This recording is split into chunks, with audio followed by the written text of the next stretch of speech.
नमस्ते। 1857 जूं आखाणियूं जिन जा मूल लेखक आहिनि ख्वाजा हसन निज़ामी ऐं जिन खे सिंधी में उल्थो करण वारा आहिनि असांजा सरल हृदय वारा सरल साहब, जिन जो पूरो नालो आहे ज्ञान प्रकाश टेकचंदानी। पाण हिन में टे कहाणियूं करे चुका आहियूं। कुलसुम ज़मानी बेगम, गुलबानो शहज़ादी। हाणे हिन जी चौथी कहाणी आहे नरगिस नज़र। 1857 ईस्वी जी बग़ावत जे वक़्तु शहज़ादी नरगिस नज़र जी उमिरि 17 साल हुअसि। हूअ मिर्ज़ा शाहरुख जी धीअ ऐं बहादुर शाह बादशाह जी पोटी हुई। दिल्लीअ जे लाल क़िले अंदरि दीवाने ख़ास ऐं मोती मस्जिद जे ओलह पासे गोराबाग जे ओभर में हिकु पको पुख़्तो पहण जो तलाउ ठहियल हो। यानी जॾहिं लाल क़िले जे अंदरि दीवाने ख़ास यानी दरबार यानी राज दरबार ऐं मोती मस्जिद जे पश्चिम जे पासे गोराबाग जे ओभर तरफ़ हिकु पको पुख़्तो पहण यानी पत्थर जो तलाउ ठहियल हो। उन जे विच में अॾियल आहे हिकु सुहिणो महल। उन जे विच में अॾियल यानी निर्मित कयल आहे हिकु सुहिणो महल। हिन जे उत्तर तरफ़ हिकु वाव नगर अचे थो। संगमरमर जूं जायूं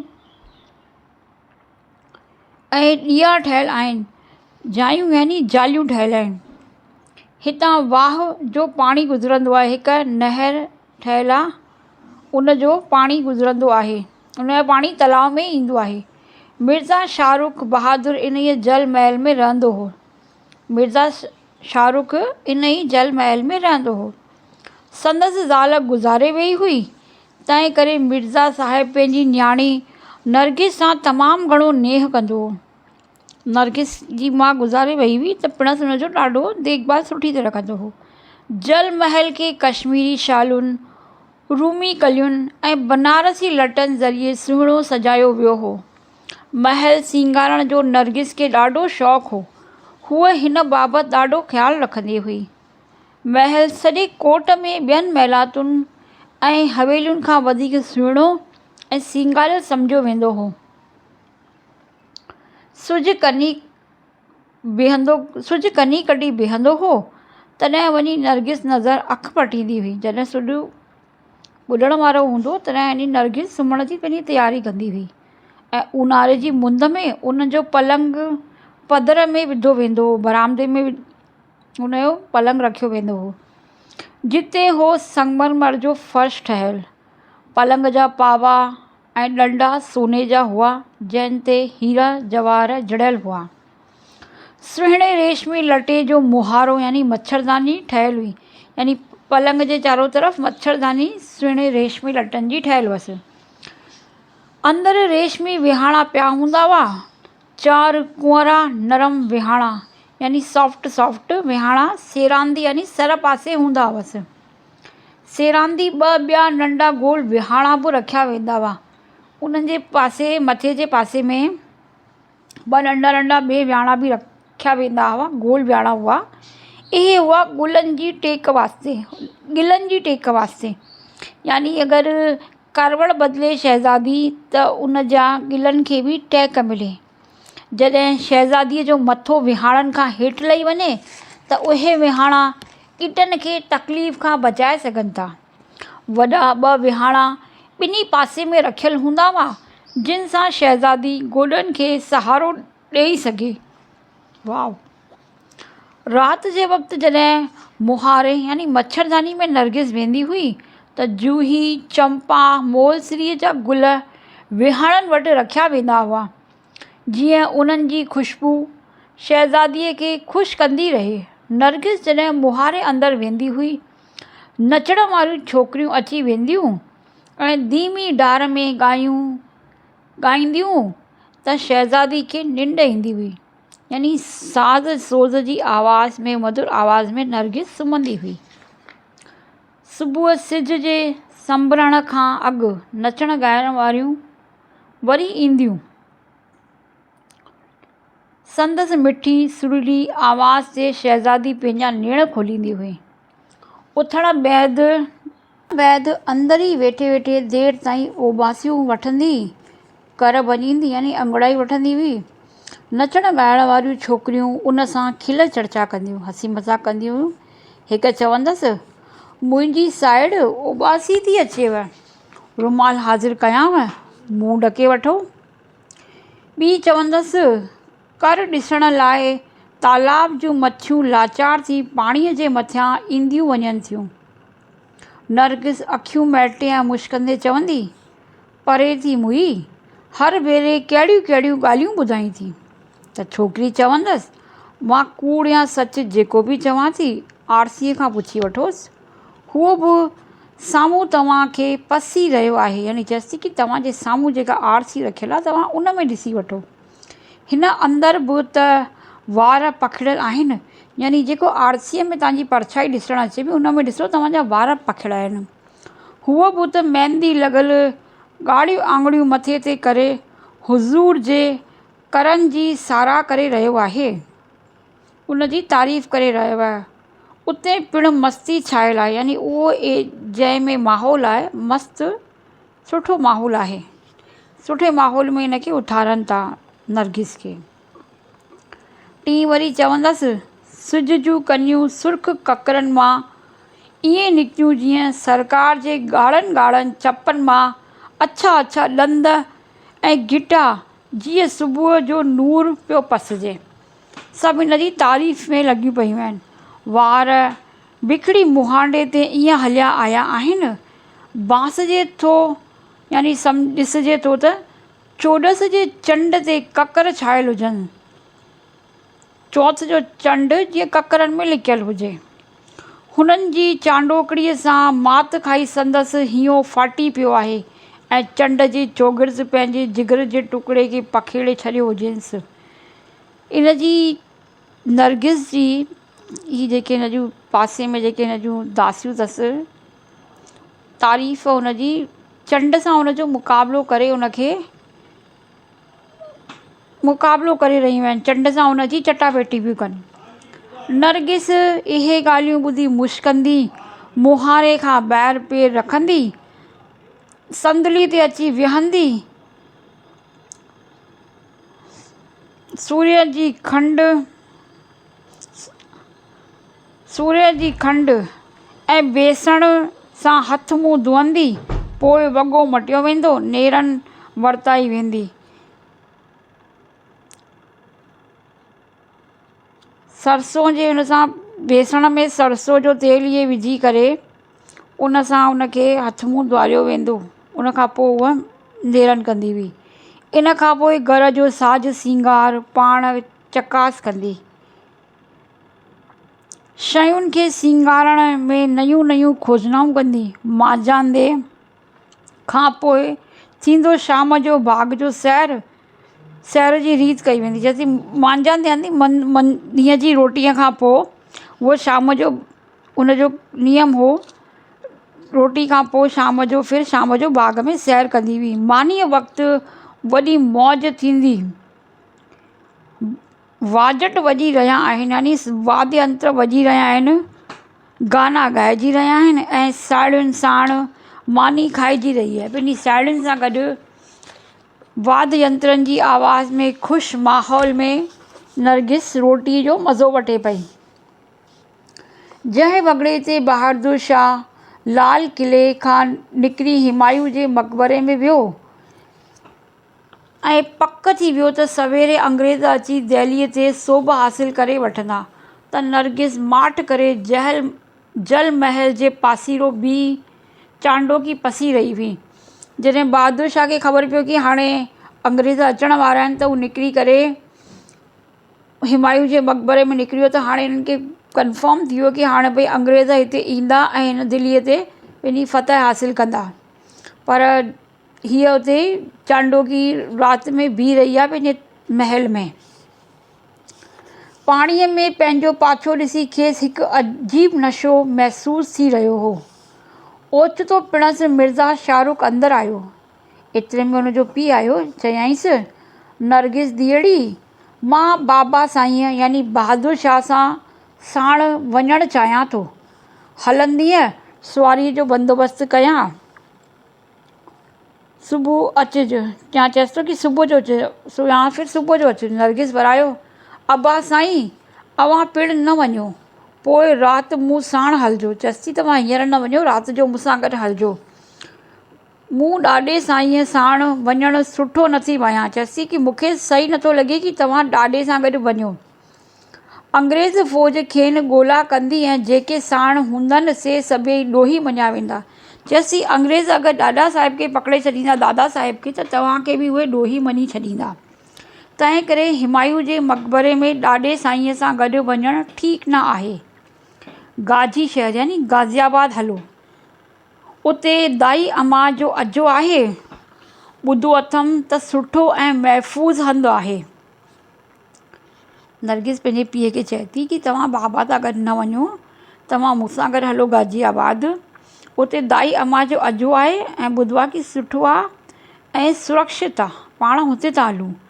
सुञाणप लिकाए हलणु खपे, जॾहिं ही भला टरी वञे त ॿीहर वरी ईंदासीं।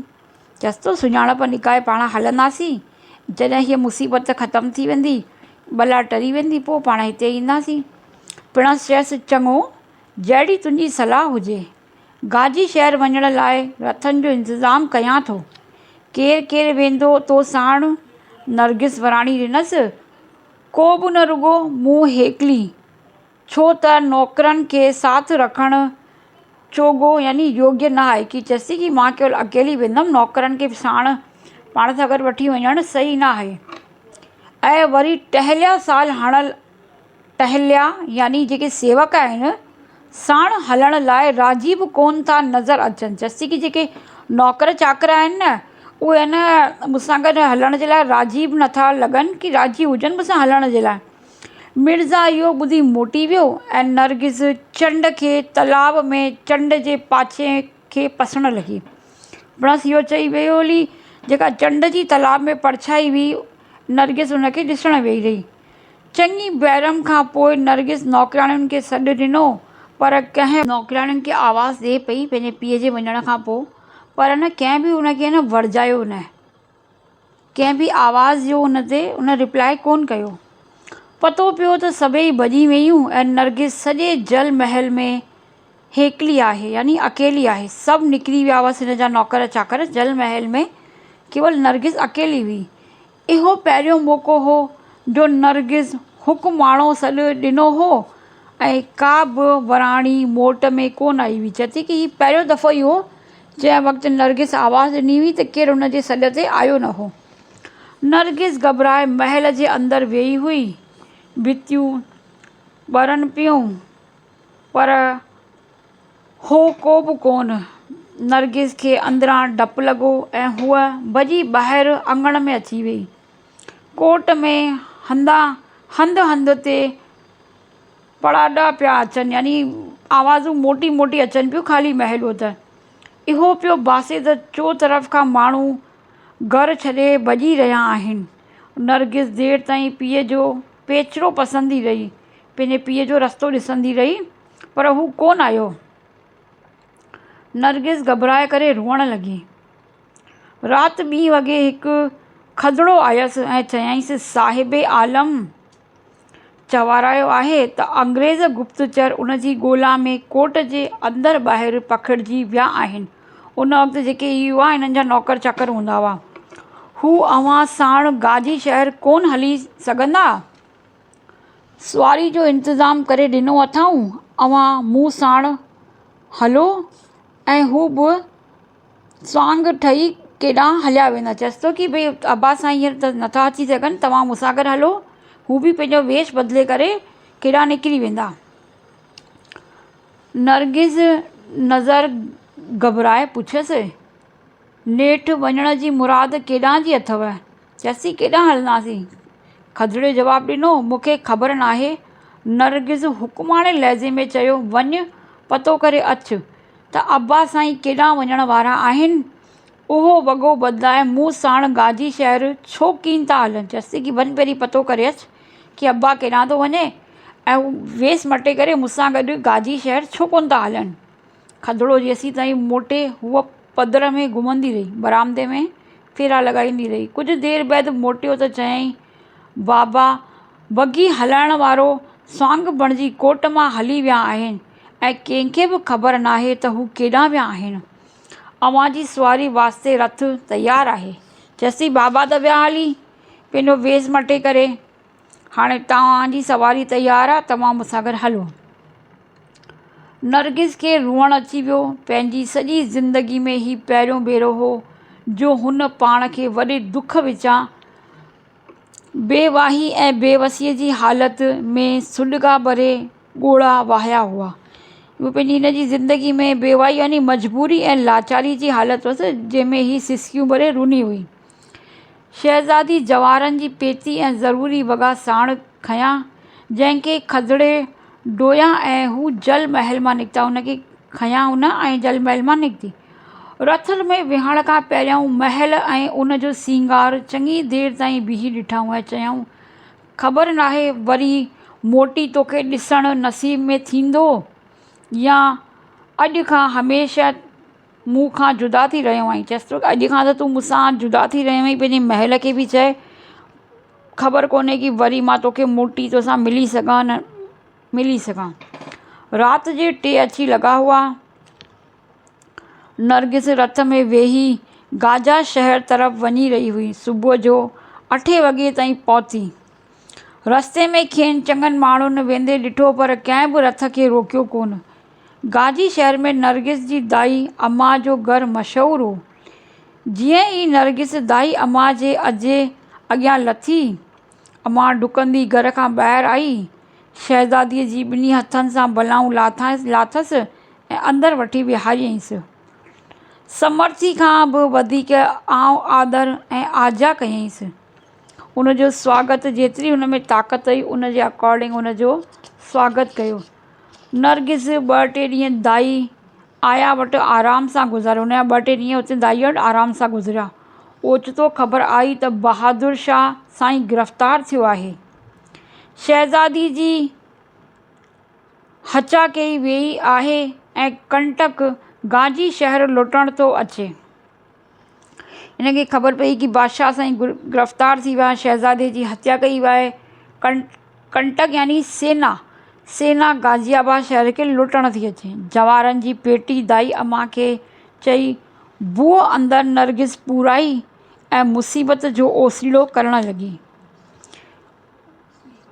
पंहिंजी जेका जवाहरनि जी पेती हुअसि उहा नरगिस दाईअ खे चई करे भूमीअ जे अंदरि ज़मीन खोटाए करे उन में लिकाराए छॾियईं ऐं जेका मुसीबत अचण वारी हुअसि उनजो इंतज़ारु करणु लॻी। थोरी देरि में सिख फ़ौज गाजी शहर में आमाद कई ऐं बाग़ियुनि जी ॻोल्हा शुरू कयईं। थोरी देरि खां पोइ अची वई ऐं जेके बाग़ी हुआ उन्हनि ॻोल्हणु शुरू कयो। मुख़बिरनि ॿुधायनि त बादशाह जी पोटी दाई अम्मा जे घरु मौजूदु आहे। 2 सिख ऐं 4 ॿिया सिपाही दाई अम्मा जे अजे में आया। उनजे घरु अचनि था अम्मा जे। सभिनी घर वारनि खे पकिड़े वरितऊं। नरगिस कोठड़ीअ में लिकी पई, पर दर भञी ॿाहिरि कढियो वियो। बिना परदे जे नरगिस खे अची बीहारियो वियो। सिखे पुछियो, छा तूं बहादुर शाह जी पोटी आहीं? नरगिस वरंदी हुई, आउं हिकु माण्हूअ जी धीअ आहियां। बादशाह जी औलाद हुजां त हिन ग़रीब जे घर में छो अचां हा? जेकॾहिं धणी मूंखे बादशाह जी पोटी बणायो हुजे हा त तव्हां अहिड़ी तरह बेपर्दा न बीहारियो हा। तूं हिंदुस्तानी आहीं, तोखे लॼ नथी अचे त पंहिंजे मुल्क जी औरतुनि ते ज़ुल्म करी थो? हीअ नरगिस उन्हनि सिपाहियुनि खे चयो। सिखे सिपाही चयसि, असां कहिड़ा वेल कया आहिनि? असां त छड़ो एतिरो ॼाणणु चाहियूं था त तूं केरु आहीं। असां ॿुधो आहे त तूं बादशाह जी पोटी आहीं ऐं तुंहिंजो पीउ चङियूं अंग्रेज़ औरतुनि ऐं ॿारनि खे कोट अंदरि कोस कयो हो। चयसि थो कि असां ॿुधो आहे तूं बादशाह जी पोटी आहीं ऐं तुंहिंजे पीउ अंग्रेज़नि जे ॿारनि ऐं उन जी ज़ालुनि खे किले जे अंदरि उन्हनि जो क़तलु कयो हो।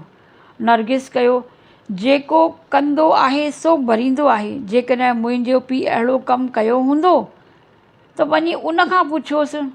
मूं को बि ज़ुल्म कोन कयो आहे। मूं कंहिंजो कोस कोन कयो आहे। मां कंहिंजो क़तलु कोन कयो आहे। इहो ॿुधी ॿिए जवान सिखे चयो, हा तूं त अखियुनि सां क़तल करी थी, तोखे तरारुनि ऐं हथियारुनि सां मारण जी ज़रूरत कहिड़ी आहे।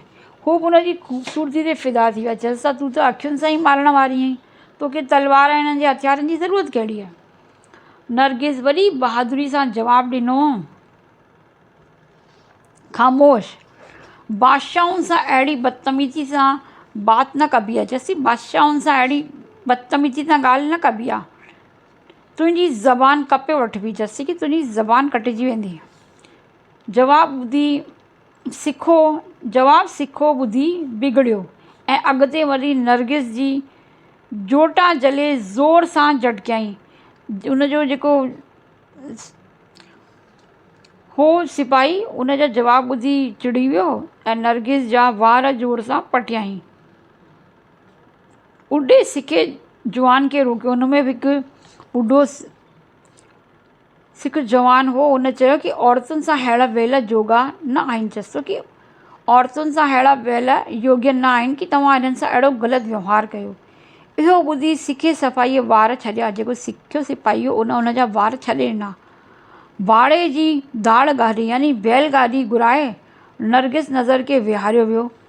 दाई अम्मा ऐं संदसि कुटुंबी सभई बंदी बणिजी पधड़ हलिया, यानी उन्हनि सभिनी खे बि पकिड़े करे पाण सां गॾु वठी विया। नरगिस खां पुछियो वियो, तुंहिंजा ज़ेवर रुपया पैसा किथे आहिनि? जवाबु ॾिनई, मूं पाण ॻह आया पखण वरनि रास्ते पाणे ई माल ऐं मिल्कियत मूं वटि कुझु बि कोन्हे। चयसि माल मिल्कियत हुई पर न रस्ते ते सभु उन्हनि मां कुझु बि अहिड़ो खणी कोन आई आहियां पाण सां गॾु। इहो ॿिन्ही सिखनि बसि कयो ऐं दाह गाॾी हुनजी जेका बैलगाॾी हुई उहा हलंदी दिल्ली तरफ़ वठी विया उन्हनि खे। हिडन नदीअ वटि गाम जे जूनर ऐं जाट सिख फ़ौजुनि ते काह कई। जेके रस्ते ते हलिया त उन्हनि वापसि जाट ऐं सिखनि उन्हनि ते काह कई, बंदूक हलायूं। चङी देरि पाण में वेड़ थींदी रही, हुननि जी पाण में झड़प थींदी रही, गोलियूं बारियूं हलंदी रहियूं। सिख थोड़ा ॻोठाणा घणा। सिख थोड़ा हुआ लेकिन ॻोठ वारा माण्हू घणा हुआ। सिखा सिपाही मारिया विया। ॻोठाणा बंदियुनि खे पाण सां साण गाम में वठी आया। जेके उन्हनि ॻोठाणनि सिपाहियूं जेके उन्हनि ते हमिलो कयो हो हिन सिखनि फ़ौज ते, उन्हनि खे सभु उन में मारिजी विया ॻोठाणा वधीक हुअण जे करे। ऐं जेके ही बंदी हुआ उन्हनि खे हू सभु पाण सां गॾु वठी करे ॻोठाणा माण्हू उन्हनि खे ॻोठ में वठी विया, पंहिंजे गांव वठी विया।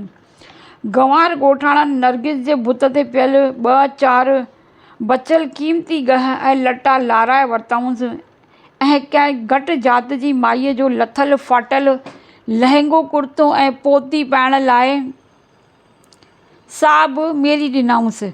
ई नरगिस चए कि जेके गंवारा ॻोठ वारा हुआ उन्हनि जेके नरगिस जे शरीर ते थोड़ा सा बि बचियल गहना किता हुआ, जेके सुठा कपिड़ा पातल हुअसि राजाई, उहे उन्हनि खां लाराए करे किना फाटल लथल कपिड़ा ऐं उन्हनि खे लहंगो कुर्तो पाइण लाइ ॾिनो वियो। उहे बि मेरा हुअसि। नरगिस रोई रोई पंहिंजो हाल बेहाल करे वरितो। लाचारी में बुत ढकण लाइ इहो वॻो पाइणो पियो। थोड़ी देरि जे पासे में ॻोठ मां कुझु मुस्लिम गंवार आया, जिन जे मुखी गुज़रनि सां नरगिस खे गिनी वरितो ऐं ॻोठ वठी विया। चयसि की उन खां पोइ कुझु ॿिए मुस्लिम गंवार आया जिन्हनि इन्हनि खे नरगिस खे ख़रीदे वरितो उन्हनि खां। उहे जात जा रांगण हुआ, के तंगा मुसलमान हुआ। नरगिस खे चयऊं त तुंहिंजो विहाउ मुखीअ जे पुट सां कयूं। कुराड़े मुखीअ जो जवान पुटु अॻिरच गंवार हो पर सूरत में सुहिणो हो।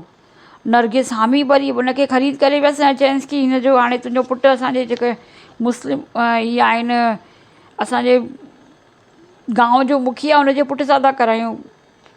पुट त हालांकि गंवार हुअसि पर सूरत में सुहिणो हो त नरगिस हा भरे छॾी। नरगिस हामी भरी ॻोठ जे काज़ी निकाह पढ़ायो। नई कुंवार 3-4 महीना मुखीअ जे घर मौज माणींदी ॾींहं गुज़ारींदी रही। अंग्रेज़नि जो ज़ाब्तो पूरी तरह थी चुको, जब तक पूरी तरह सां अंग्रेज़नि उन्हनि खे पंहिंजो नियंत्रण में करे छॾियो हो। जासूस हंध हंध जूं ख़बरूं ॻोल्हण गॾु करण लाइ फिरंदा पिया वतन। पूरे ॻोठनि में जासूस फैलिजी चुका हुआ। दिल्लीअ में कंहिं जासूस ख़बर पहुचाई त बाग़ी मिर्ज़ा त कोन मिलियो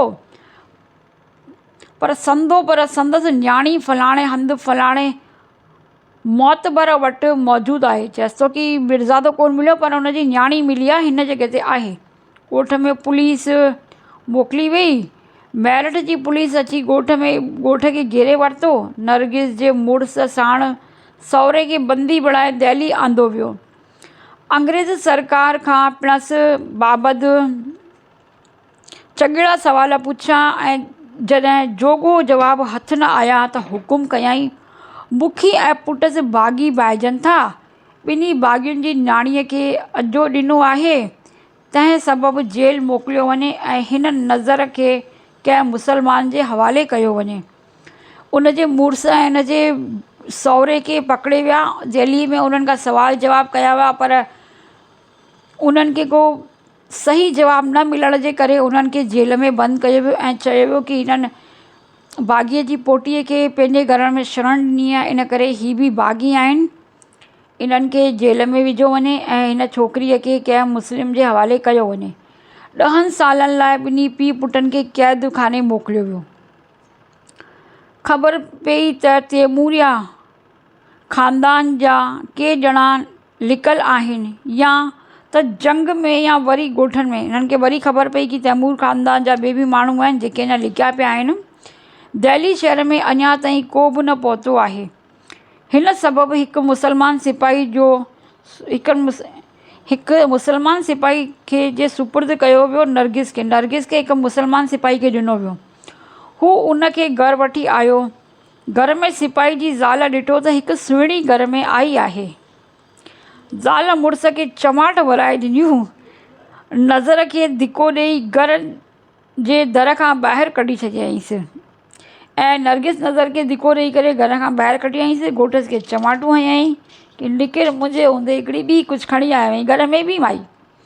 इहो पहिरियों दफ़ो हो जॾहिं कंहिं नरगिस खे धिको ॾिनो हो। कुराड़ो पंहिंजे हिकु मुसलमान यार वटि नरगिस खे वठी वियो।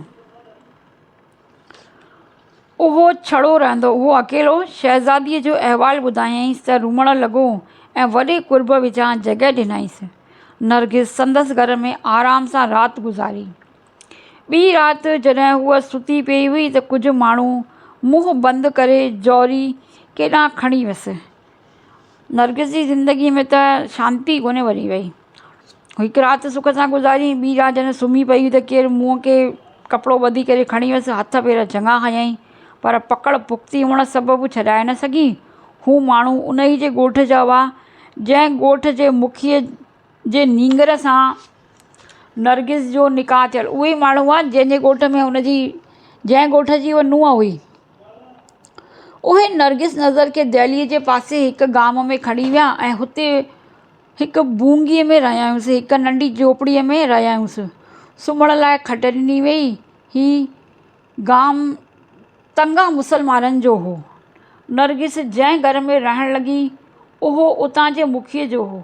घर जो सॼो कमु कंदी हुई। खीर ॾुहण, छेणा थाफण कीन ईंदा हुअसि। 4 सालनि खां पोइ मुड़ुसु मोटियसि। वक़्त खां पहिरियों सरकार क़ैद खां रिहाई ॾिनसि। इहो नरगिस खे हितां खां पंहिंजे ॻोठु वठी वियो जिते उन सॼी उमिरि ॻारी। कई ॿार थियसि ऐं 1911 में चालाणो करे वई। 1911 में नरगिस गुज़ारे वई। हूअ ॿुधाईंदी हुई त जॾहिं दिल्लीअ जे भरिसां तंगा मुखीअ जे घर में रहंदी हुई, उन्हनि ॾींहंनि में बरसाति जी मुंद हुई, ककड़ कड़कनि पिया, विझ चमकी रहियो हुई। आउं अकेली झोपड़ीअ में मोटे खदर जी चादर पाए खौरी खट ते लेटियल हुअसि। चसी बिजली चमकी रही हुई, मां खट ते लेटी पई हुअमि मोटी चादर पाए। झूपड़ीअ में मोटे खदर जी मेरी चादर पाए खौरी खट ते लेटियल हुअसि। सुपिनो ॾिठो जीअं जल महल में सोन जे जड़ाऊ पलंग ते सुम्हियल आहियां। जूही, चंपा, मोलसिरीअ जा गुल ऐं रेशमी विहाणा मूं वटि पिया आहिनि। ढिरी डार सां छोकिरियूं यानी संगीतूं ॻाई रहियूं आहिनि। यानी धीरे धीरे हू संगीत जो अहसास पई वठे हिन में। इन ई सुपिने में हालत में मूं हिकु ॻाइण वारीअ खे सॾु ॾिनो। मुहारे जो पर्दो उथारे मूंखे सहारो ॾेई विहारियो वियो। ॾिठमि त हूअ डुकंदी आई ऐं हुन हंज में मूंखे खयों ऐं शौक़ीअ सां थोरो मूंखे बाकुर में वठी चीबाटियूं मूं हिकु चिमट हईमांसि। हूअ ज़ोर सां टिड़ी ऐं खुली वेई मुंहिंजी अखि ऊंदहि में चङी। हिन सुपिने मुंहिंजे जल महल जी सार खे बेक़रार करे छॾियो। जैसी सुम्हंदे सुम्हंदे उहो ॿुधाईंदी हुई कंहिंखे त पंहिंजे सपननि जो ज़िक्र कयो हुअईं, पंहिंजे जल महल जे सपननि जो, छाकाणि हुन पंहिंजी हेॾा साल पंहिंजे हुन जल महल में पंहिंजे हुन सां गुज़ारिया हुअईं, त पंहिंजा ॾींहं कीअं थी विसारे सघे। हूअ झोपड़ीअ जे दर ते थुल्हे खदर जी चादर पाए नेठि बीठसि अची। मींहुं वसी रहियो हो, विझ चमकाट करे रही हुई, पदर जो पाणी पसिजे पियो। मूंखे ईअं पियो बाहिजे जीअं त आउं जल महल जे अङण में बीठी आहियां, चंड ऐं तलाव में चंड जे पाथे जो तमाशो ॾिसी रही आहियां। जॾहिं खां मुसीबत जा ॾींहड़ा आया आहिनि, आउं कॾहिं बि घबरायो कोन्हे ऐं न कॾहिं सुठे ॾींहंनि खे यादि कयो आहे। पर अॼु अलाए कहिड़ी ॻाल्हि हुई त जल महल वर पियो साड़जे। चयसि, हिमत मां न कॾहिं पंहिंजी ज़िंदगी में एतिरा दुख ॾिठा, न घबरायो आहे, न कॾहिं हार मञी आहे, पर ना ई मां पंहिंजे उन्हनि पुराणनि सुठे ॾींहंनि खे यादि कयो आहे। पर अॼु अलाए छो मूंखे मुंहिंजे पुराणे ॾींहंनि जी यादि अची वई, उन जा ख़्याल मूंखे परेशान पिया कनि। ख़्यालु इहो बि पियो अचे त आउं 17 सालनि जी उमिरि ताईं शहज़ादी हुअसि ऐं अॼु हिकु मिसकीन नौकिराणी आहियां। मूं वटि सॼे कोट में सभिनी खां सुठो ऐं सुहिणा लटा हुआ। हर शइ वॾी सफ़ाईअ सां रखी वेंदी हुई। इहो ई हो मुंहिंजो ॾींहुं राति जो शौक़ु। अॼु सभु कुझु उबतड़ आहे। जैसी कि कोट आई मुंहिंजो सभिनी खां सुठी शयूं मूं वटि हूंदी, सुहिणा लटा हूंदा हुआ ऐं हर का शइ मां सींगारे रखंदी हुअमि। इहो केवल मुंहिंजो शौक़ु हो। ऐं अॼु मुंहिंजी ज़िंदगी में सभु उबतो पियो थियो। किथे शहज़ादीअ में किथे नौकिराणी थी वई आहियां। दाई अम्मा जे घर में 10 जवाहर जेके पूरिया हुआसीं, लिकी उहा जॻह वञी खोटीसीं त ॾिठोसीं सभु माल मताउ ग़ाइबु। जेको हुन लिकायो हुओ पंहिंजो ख़ज़ानो हुतां थोरो घणो खणी आई हुई, हीरा जवाहरात, उहो बि केरु हुतां कढी करे विया हुअनि। अलाए केरु खोटे खणी वियो। पोइ वक़्त जी बि शइ हींअर बाक़ी बचियल कोन्हे। चयसि, पुठिएं वक़्त जी का शइ मूं वटि बचियल कोन्हे। बचियल आहियां त रुॻो मां पाण ऐं सां बि हर ॻाल्हि मिटियल ऐं मिटी थियल। चयसि, मां ई बचियल आहियां जेका हर ॻाल्हि मुंहिंजी मिटी ऐं मिटी थीजी वई आहे। इन ख़्यालनि जो मूं ते तमामु घणो असरु थियो, जो घश अची वियो ऐं बेसुर्त थी किरी पियसि। चयसि, मां इहो ख़्यालु करे करे मां अचेत थी वियसि। सुबुह ताईं बेसुध हुअमि। सिजु त उभरियो, पर मां हुअसि उहा ई साॻी जंहिंखे नरगिस नगू कुटियो वेंदो हो। साॻी चुल्हि ते जिते पचाईंदी हुअमि। मानी ऐं साॻिया हुआ घर जा कम, जेके राति ॾींहुं चाकरनि खां बि वधीक पोरे महिनत साण करणा पवंदा हुअमि। सोचींदी हुअमि, सुपिनो हो जेको कुझु ॾिठो या जेको ॿुधो हो का आखाणी हुई। हिन खे शहज़ादी वांगुरु लॻे थो कि जेको मुंहिंजी ज़िंदगी हुई सुपिनो आहे या आखाणी। हुन शहज़ादी में बि उहा चएसि थी उन ख्वाजा खे कि मूंखे त सम्झ में ई नथो अचे कि हाणे सभु लुटिजी वियो, हाणे बची आहियां मां ऐं मुंहिंजो अञा तक लॻे थो कि सुपिने में आहियां या हीअ मुंहिंजी ज़िंदगी आखाणी आहे। तीअं ई नरगिस नज़र खे लॻे थी कि मां मुंहिंजी ज़िंदगी में केवल 17 सालनि तक त मां सुखु ॾिठो आहे ऐं उन खां पोइ हेतिरी लंबी उमिरि मां केवल दुख में गुज़ारी आहे। इहा हुई नरगिस नज़र जी कहाणी। ॿुधण लाइ धन्यवाद।